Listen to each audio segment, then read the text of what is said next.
In 1932, Australia faced an enemy nobody expected. Thousands of giant emus marching through farmland, destroying crops and turning peaceful fields into chaos. The farmers watched helplessly as the birds flooded their fields, trampling wheat beneath their feet and leaving thousands of dollars worth of crops destroyed. But the farmers weren't facing this disaster alone. Australia sent soldiers, machine guns, ammunition, and a plan to defeat thousands of remarkably fast birds. The soldiers opened fire, expecting the flock to scatter briefly. Instead, the emus exploded in every direction, transforming a simple attack into chaos. Instead of fighting together, the emus scattered into smaller groups, changed direction constantly, and disappeared through the wheat, leaving the soldiers completely confused. The soldiers soon discovered their biggest problem. Emus could sprint incredibly fast, changing direction suddenly while the camera and machine guns struggled to follow. The gunner steadied his weapon and waited for the perfect moment, unaware that the emus were already preparing their most ridiculous escape. The machine gun finally opened fire, but instead of surrendering, the startled emus scattered instantly, turning one organized flock into several impossible targets. The emus were simply too fast. Soldiers fired repeatedly, but the birds sprinted, zigzagged, and vanished before the machine guns could track them. And just when the soldiers finally found their targets, the Lewis gun jammed, giving the already fleeing emus another priceless advantage. Every time the soldiers aimed, the emus changed direction, sprinted away, and disappeared behind the wheat, making the battlefield increasingly ridiculous for everyone. The battlefield had become complete chaos. Soldiers chased one group, another escaped sideways, while the fastest emus simply sprinted beyond everyone's reach. Every missed burst consumed precious ammunition, while the emus kept sprinting away, forcing the soldiers to spend bullets on targets that refused to cooperate.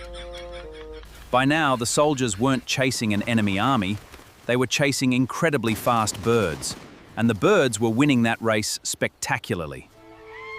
After repeated misses, jams, and endless chasing, the soldiers finally stopped, while the emus continued running away as if nothing unusual had happened.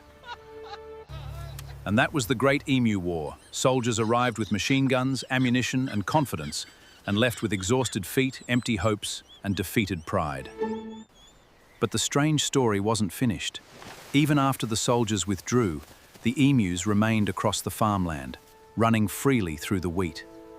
The soldiers finally drove away, while the emus remained behind, sprinting across the farmland like they had just won the strangest war imaginable.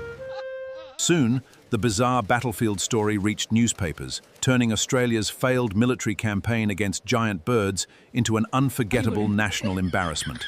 The soldiers were gone, but the problem remained. Across the farms, emus kept returning, running freely, while exhausted farmers watched helplessly from nearby fields. The second attempt changed little.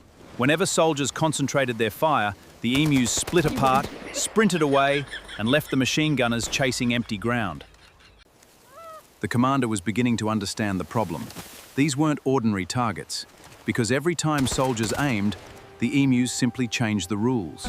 Eventually, the soldiers withdrew, leaving the farmland behind, while the emus remained undefeated, still running freely across the fields they had refused to surrender.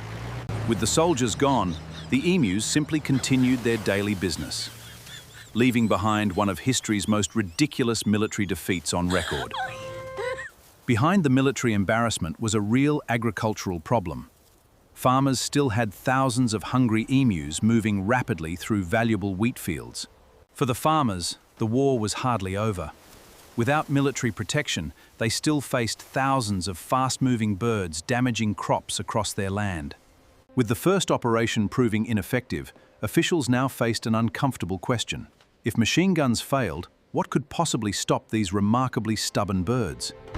A second military operation was organized, sending soldiers back into the wheat fields, where thousands of emus were already moving faster than expected. The soldiers opened fire, but the emus scattered instantly, turning one large target into dozens of rapidly moving targets nobody could track. Then came another problem. The machine gun jammed, giving the already fast-moving emus precious seconds to disappear deeper into the wheat fields. Trying to chase the emus on foot was no better.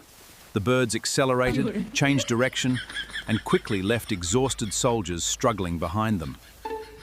By now, the operation had become pure confusion. Soldiers chased different groups while the emus kept splitting, sprinting, and disappearing across the farmland. After another frustrating attempt, the soldiers finally withdrew. They left the emus behind. It turned an extraordinary military operation into an even more embarrassing story. And so, the soldiers left, while the emus stayed behind, running freely through the fields and unintentionally earning the strangest victory of 1932. News of the bizarre campaign quickly spread, turning a failed military operation into an extraordinary newspaper story that Australians could hardly believe. Across Australia, the strange story became almost impossible to ignore, as ordinary people discovered that their military had somehow been outmaneuvered by birds. With the soldiers gone, the battlefield became strangely peaceful again. Except the emus remained everywhere, behaving as though they had simply won. For the farmers, victory was far less amusing. Damaged wheat remained everywhere, while the surviving emus continued treating their fields like an all-you-can-eat buffet. The farmers could repair fences and replant wheat, but stopping the emus remained difficult because the birds simply kept finding new ways through. Determined to protect their crops, farmers repaired fences themselves, hoping the barrier would finally work, while the emus waited for another opportunity.